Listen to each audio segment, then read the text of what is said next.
I'm Nalin Thacker and I'm Vice President for Social Responsibility.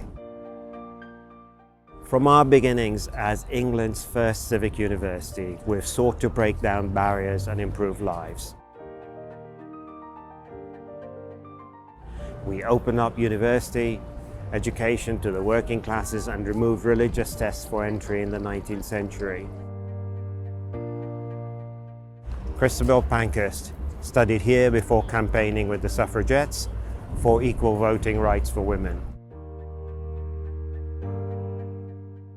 We employed Britain's first black professor, the Nobel laureate Sir Arthur Lewis, and our first female academic, Marie Stopes, advocated birth control for women. As the UK's largest single-site university and the only UK university to have social responsibility as a core goal, we are looking forward to sharing our journey to becoming Europe's leading university for social responsibility, as measured in the 2019 Times Higher Education SDG Impact Ranking. We are a global university that's keen to listen and learn from others. So as well as sharing our own stories of social responsibility, please get in touch with us if you'd like to find out more. Thank you and enjoy.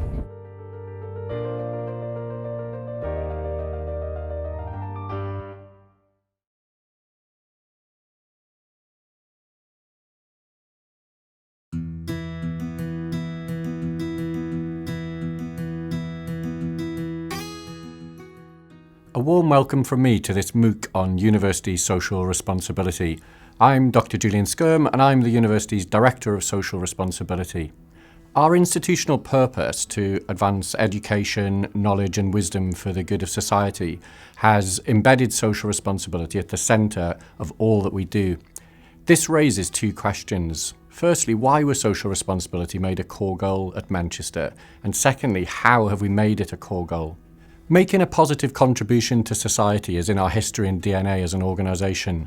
Universities do this, of course, through the impact of their teaching and their research, but also remember these are not goals in themselves. They're the means through which universities benefit and serve society. So we believe social responsibility addresses the question, what are we good for, rather than what are we good at? Our agenda for social responsibility is therefore an institution-wide philosophy that underpins our purpose, our vision and our values, as well as being a distinct portfolio of effort. In our future, our university's vision and strategic plan as we enter our third century, we're looking to build on our position as Europe's leading university for social and environmental impact by further embedding our commitment to social responsibility across all areas. Key to establishing social responsibility as a core goal was getting the right people, priorities and programmes in place. Let me start with people. In terms of people, we have a senior academic lead at Vice President level for social responsibility who represents this agenda on our university's senior leadership team, alongside our Vice Presidents for research and for teaching. Each of our three faculties has a Vice Dean for social responsibility who sits on their faculty's leadership team. And at the centre of the university's professional services is a small coordinating office for social responsibility run by myself as director, and where we oversee areas such as the focused planning, the governance, the coordination, the management, the policies, the impact and the communications around our social responsibility agenda. Secondly then, priorities. We've identified 4 overarching priorities: social inclusion, better health, environmental sustainability and cultural engagement, where we believe we can make the biggest impact. We deliver against each of these priorities through our research, our teaching, our engagement and our campus operations. And thirdly, programmes. Under our priorities, we've also selected a small number of signature programmes for social responsibility. Think of these as our flagship initiatives and our shop window.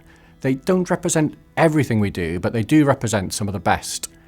We spend more time thinking about these and funding these initiatives, evaluating and communicating their success.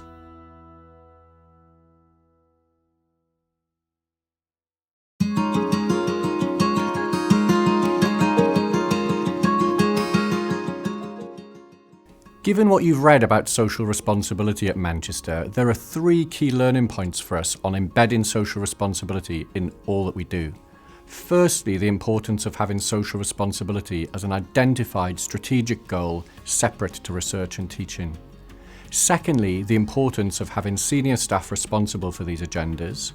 And thirdly, the importance of having focused priorities and programmes that enable effective communication and engagement with the agenda from people at all levels, inside and outside of the university.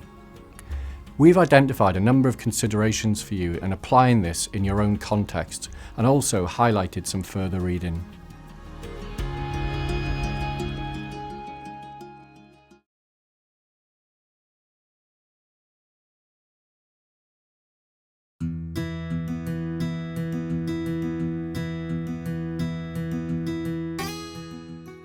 In this first of 3 case studies of University of Manchester social responsibility activities, I'm going to start by talking about how the UN Sustainable Development Goals are relevant to social responsibility and the work we've done at the University of Manchester to align our work to them.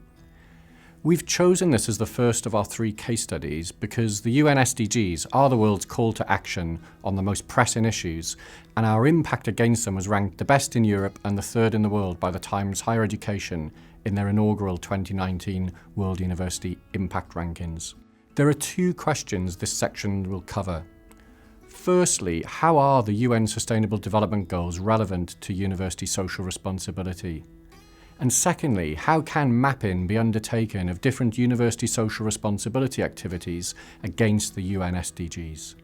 So firstly then, how are the UN Sustainable Development Goals relevant to university social responsibility?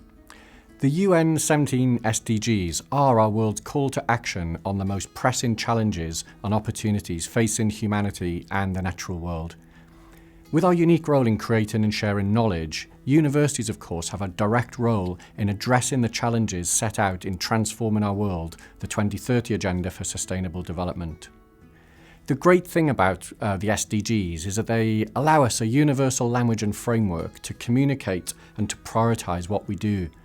They apply in every country in the world, and they apply in every sector, the public, the private, and the not-for-profit or third sector.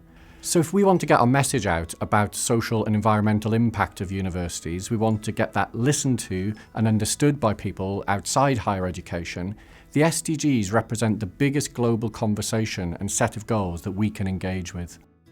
Secondly then, how can mapping be undertaken of different university social responsibility activities against the UN SDGs? Well, we decided to map out a whole range of work against all 17 SDGs into a written report, into an accompanying online shorthand version and a video. Our approach was to take each of the 17 SDGs and interrogate them according to 4 different dimensions: our research, our learning and student activity, our public engagement activity, and our own university operations. This exercise took around 6 months to undertake, but it produced a wide range of interesting findings. For example, we learned that we had around 32,000 publications on SDG 10 reduced inequalities over the past decade. That compared to around 2,000 publications on SDG 14, life below water. And also we found out that we had 22,000 student engagements on modules relating to SDG number 3, which is good health and well-being of course, compared to around just 1,000 student engagements on SDG number 2, zero hunger.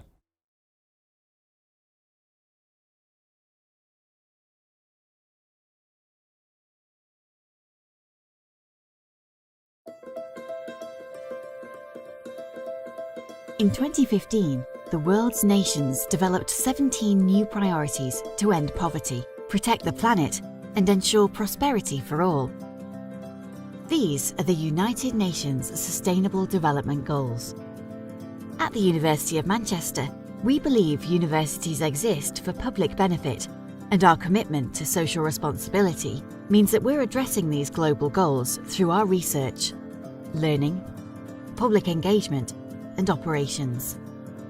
We are responsible for producing 4% of the UK's research on the Sustainable Development Goals, and we provide an accessible learning environment for students to address these goals. We engage with the public and maximise social and environmental benefits through our operations. We're addressing inequalities in labour through our pioneering partnership, The Works. I just thought it would be one of those typical kind of employment places. You go there, you have to tick all the right boxes, and then you leave again. If you get the job, you get the job. But it was nothing like that. The Works offers a one-stop employment service in our local community. And through it, we've supported over 4,000 people from our local communities into work at the university, and with local partners, generated over £60 million of value each year. Tackling the world's biggest challenges requires global thinking. We're supporting gifted professionals from Uganda, Rwanda, Tanzania and Ethiopia to address the Sustainable Development Goals through our master's programs. I was the recipient of the Alan Gilbert Scholarship, and through their generous support, I was able to do my one-year master's urban planning program. The experience I got from Manchester was the diversity. That interaction with different students from different areas was enriching for me. 5 years down the road, I'll be sharing my knowledge across the region and helping to build much more sustainable cities. Over the past decade, 287 full scholarships have been awarded. These scholarships are fully funded by the university and the generosity of our donors. Demand for energy and irrigation services is growing and being met through 3,700 new dams around the world. Future Dams is an £8 million global research collaboration led by the university to improve the sustainable design, selection and operations of dams. At the University of Manchester, we've assessed our contribution to all 17 Sustainable Development Goals in a pioneering new report. Our impact against these goals was ranked the best in Europe and third in the world by the Times Higher Education University Impact Rankings. Whether you're in the UK or overseas, the public or private sector, policy or education, a funder or an NGO, let's work together to tackle the world's Sustainable Development Goals by 2030.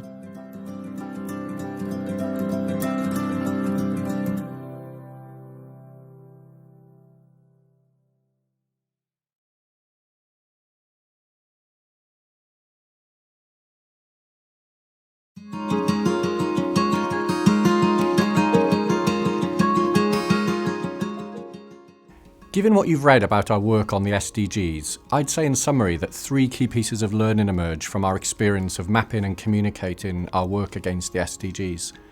The first bit of learning was on the importance of having dedicated resource to do this research and mapping work, which really sat over and above any single function of the university, whether that was teaching, research, public engagement or estates operations. The second lesson was in the way this has helped bring together the different impacts the university has across its functions in one place and in one language. For example, on SDG 13, which is climate action, we could connect what our researchers were doing to what we're doing in teaching, and what our university museum was doing and our science discovery centre, what they were doing, and connect that to what we were doing with the public and our own operations to mitigate against climate change on campus. We'd never connected all of this in one place before. And thirdly, the other lesson for us was in terms of external engagement. This was the most downloaded university corporate report we'd ever made. We had a campaign to disseminate this globally, and this has led to a wide number of invitations to take part in conferences, to lead networks, and it also really helped us in terms of reporting for the Times Higher Education Global Ranking. So we've identified now a number of considerations for you in applying this in your own context, and also highlighted some further reading.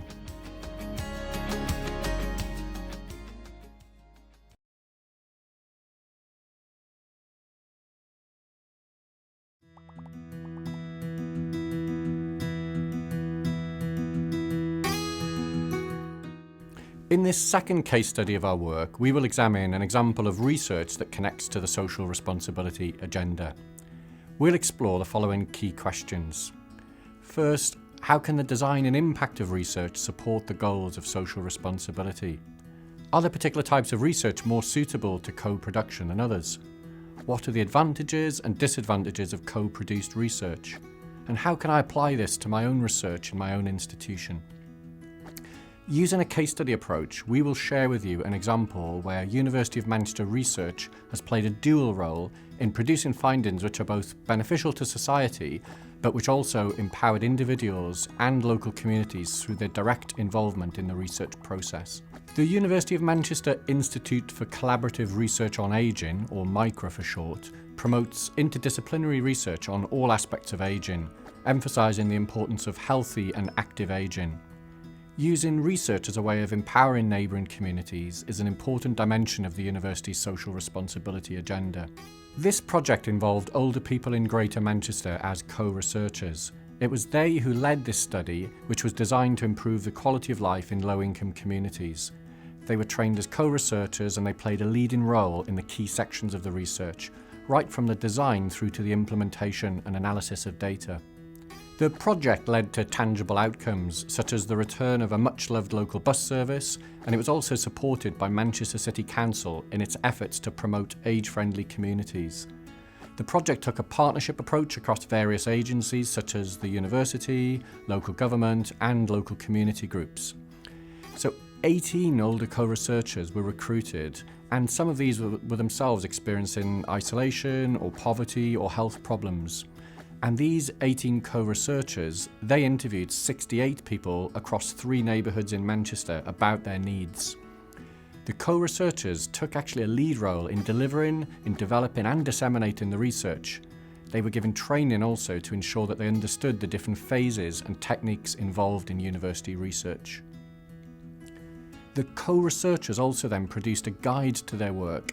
The purpose of this guide was for members of local communities who are interested in doing university research to find out what co-production really means. Also, the guide was intended as something that could help university researchers who are interested in the whole co-research agenda so that they could find out some of the advantages and disadvantages of this type of style of university research. So you can now read more about this from the above links. You can also watch a film about our impact.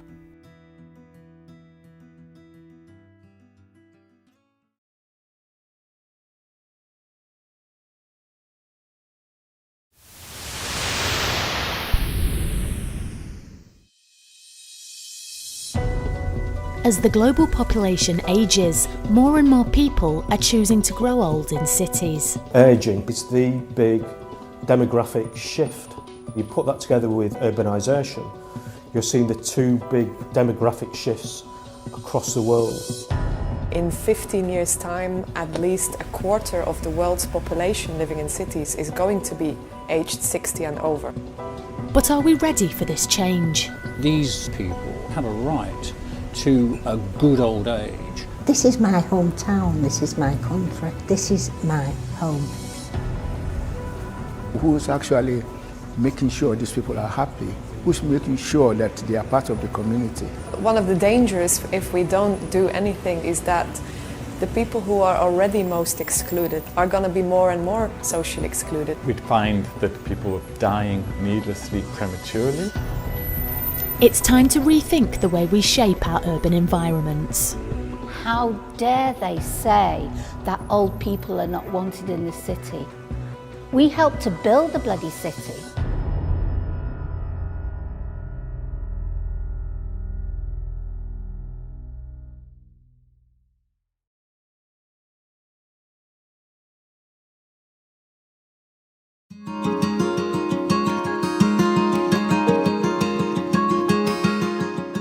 So what did we learn about this module on research and university social responsibility? I'd say there's 3 things really jump out. Firstly, successful engagement with local communities requires the application of particular research methods. This case study drew on participant observation, focus groups, in-depth interviews, training and community action. Secondly, I think it's important to note that the method of co-production should not be taken lightly. It really involves people in the research process at all stages, including the planning, the design and the implementation. And the third lesson for me was collaboration. This was key to good co-production. We worked with a range of partners in local government, in the third sector and NGOs, and they acted as advisors or they contributed via focus groups, interviews and ongoing partnership work.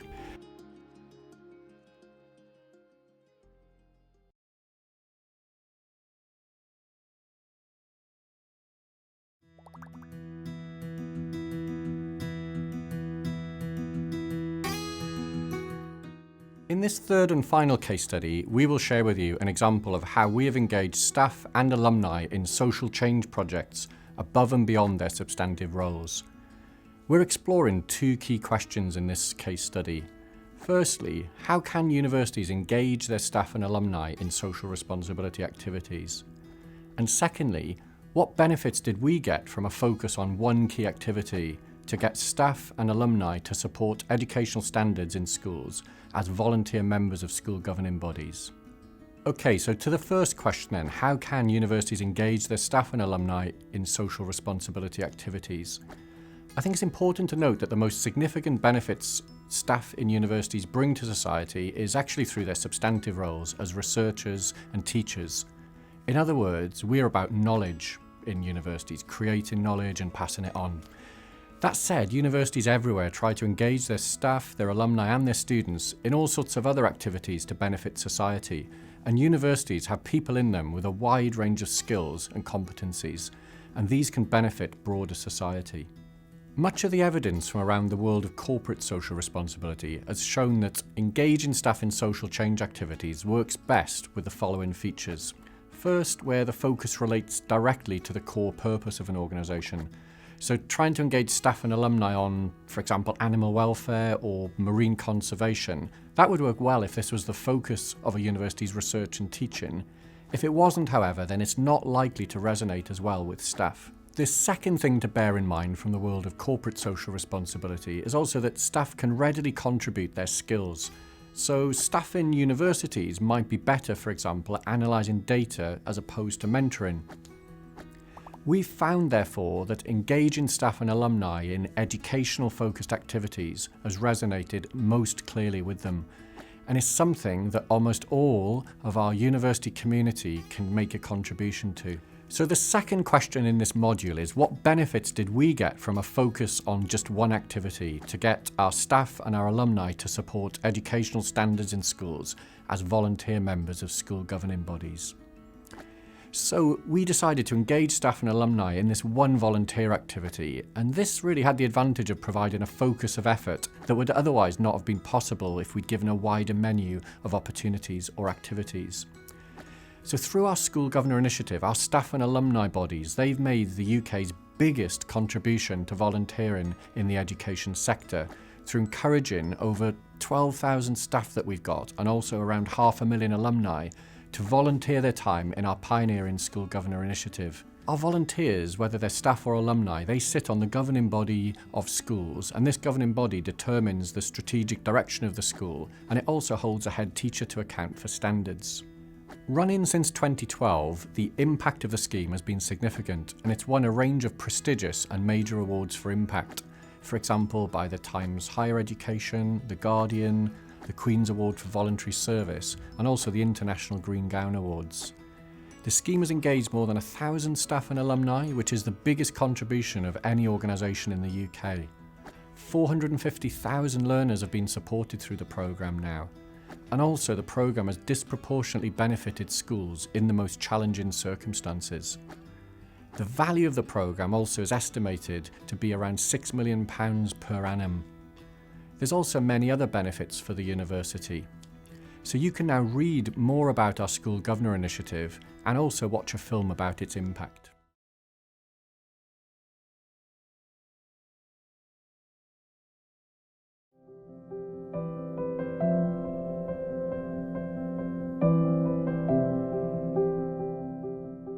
I think the School Governor Initiative is a really, really worthwhile scheme. It's allowed me to do something that I've always been interested in doing, but always felt that I didn't have the time to do. And it makes a real difference because it puts staff into schools where governors are often in short supply. For us as a school, it is a real challenge getting the right people to engage with school governance and want to be part of the process. And the right person coming along and being part of the team, it can be make or break for us.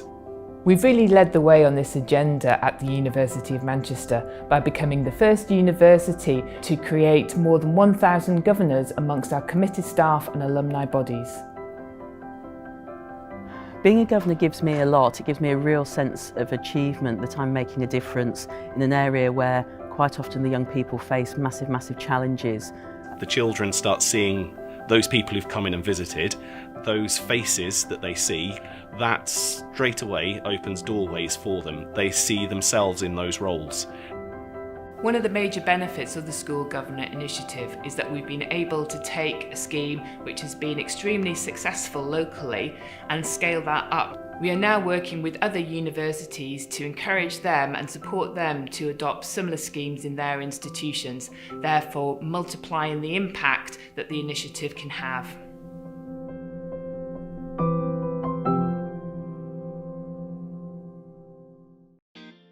At the University of Manchester, we care about the social, cultural, economic and environmental success of our region and communities. The School Governor Initiative is one of our key social responsibility programmes. Social responsibility is one of the 3 core goals at the University of Manchester, alongside world-class research and outstanding learning and student experience. Back in 2012, it was recognised that one of the big challenges facing schools was a shortage of suitably skilled volunteers on governing boards, particularly in more economically disadvantaged areas of England. This was a growing concern for school leaders, as having the right people around the table is essential for ensuring vision and strategic direction, holding head teachers to account, and overseeing the financial performance of the school. This is where the University of Manchester wanted to make a difference. Staff in the Student Recruitment and Widening Participation team developed the idea of mobilising the wide range of skilled staff within the institution to become school governors, and by partnering with Governors for Schools, and more recently with Inspiring Governance, the University of Manchester has been able to engage many of its staff in the School Governor Initiative. Step 1 was to put a survey out right across the institution to find out how many members of staff were already volunteering as school governors. Our survey reported a baseline of 52 staff members, who we then spoke with to gather feedback on our idea. The feedback was overwhelmingly positive, and we gained the support of our President and Vice-Chancellor and senior leadership team to help us launch our new initiative. We promoted the initiative internally on the staff website and in e-newsletters, and we asked managers to promote school governance at school and faculty level meetings. We wanted to ensure that all staff felt included and able to volunteer, and put details about the role on dedicated staff web pages. We integrated the School Governor Initiative into our social responsibility strategy and made it one of our key signature programmes. Our social responsibility team helped us to reach out to an even wider staff audience, and this helped to increase the number of staff registrations. Step 2 was giving staff the time to carry out the role.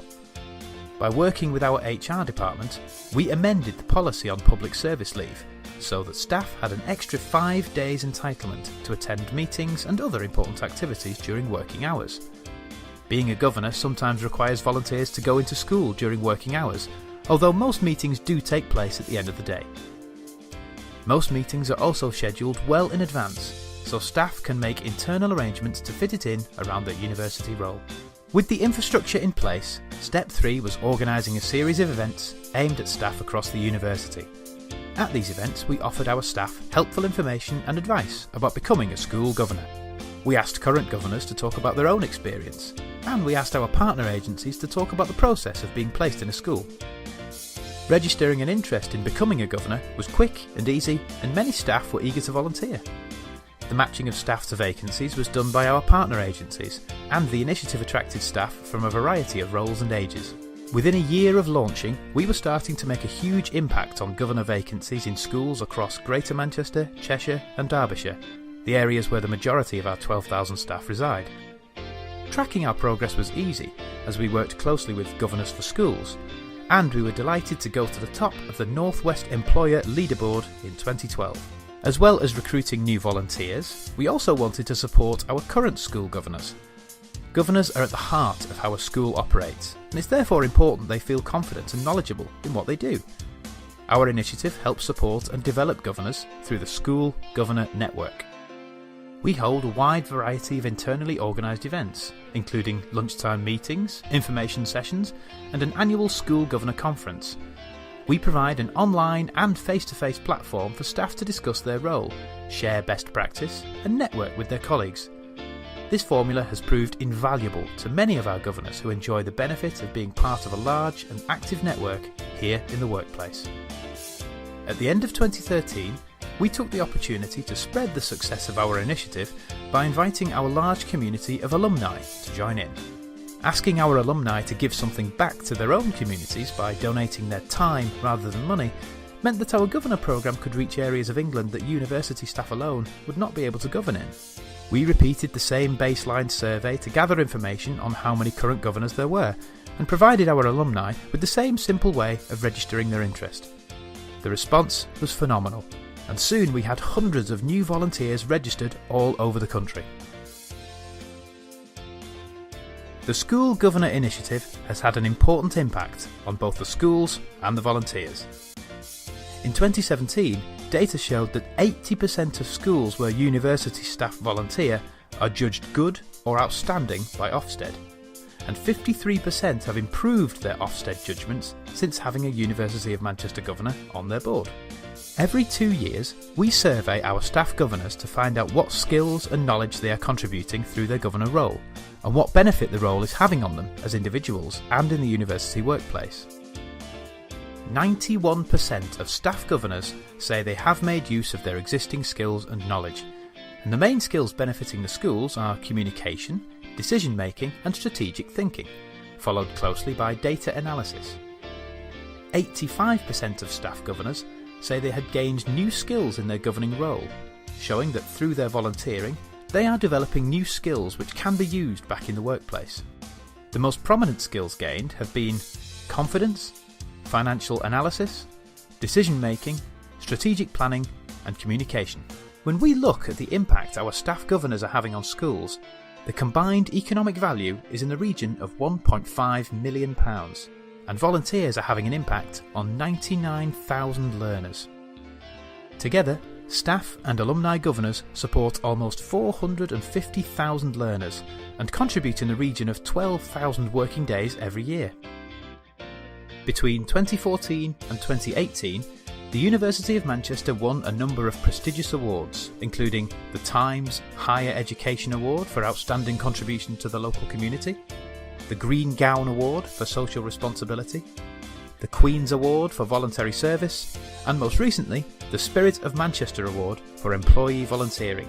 Such recognition has made us extremely proud of the work we do, and we are keen to make further progress with our initiative and share our experience with other universities. There is a phenomenal positive impact to be made on schools and colleges if all universities encourage their staff and alumni to become school governors. At a time when schools are under increasing pressure and operating with very limited resources, having the right people around the table is key to their success. School governors can make a real difference to a school's success, but equally, becoming a school governor can have a huge impact on an individual's professional and personal development. Here at the University of Manchester, we have placed over 1,000 staff and alumni volunteers in this vitally important and rewarding role, and we've seen many of our staff flourish and thrive in their new capacity as a governor. This video explains the 6 steps we have taken to reach out to our colleagues and former students, and describes how we've promoted and supported them on their journey. We hope our guide will help you to join us and do the same for local, regional and national schools, for your staff and alumni and for your university.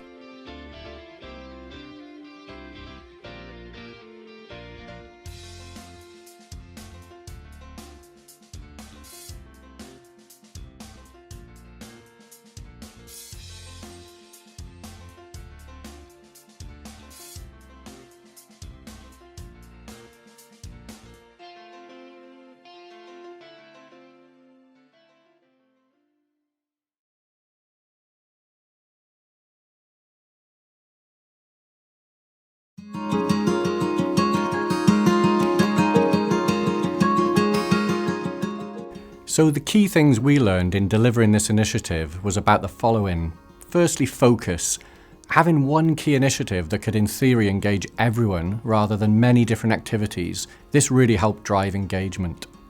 The second thing is about challenge. We picked a challenge that everyone in a university could identify with. In our case, supporting the achievement of young people who are our future students of universities. Another thing we learned is around skills. We picked an initiative that could engage all of our staff and alumni, whatever their degree or their academic specialism. That was really powerful.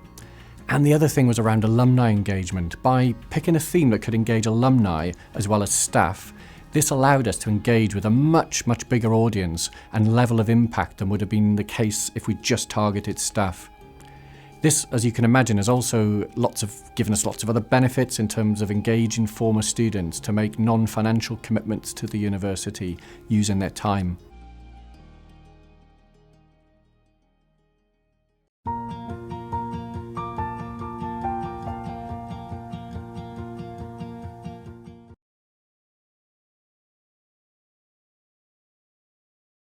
Most universities have been doing teaching and research for a very long time, in our case nearly 200 years. But the way we orientate our work more towards societal benefit is a newer and emerging area. And that's why initiatives like this MOOC are so helpful in connecting leaders, managers and practitioners of social responsibility activity and sharing best practice around the world. It's particularly fitting that we've done this through a MOOC rather than a physical or a residential program, because we're all aware of the role of higher education in contributing to increased air travel. Thank you and stay in touch.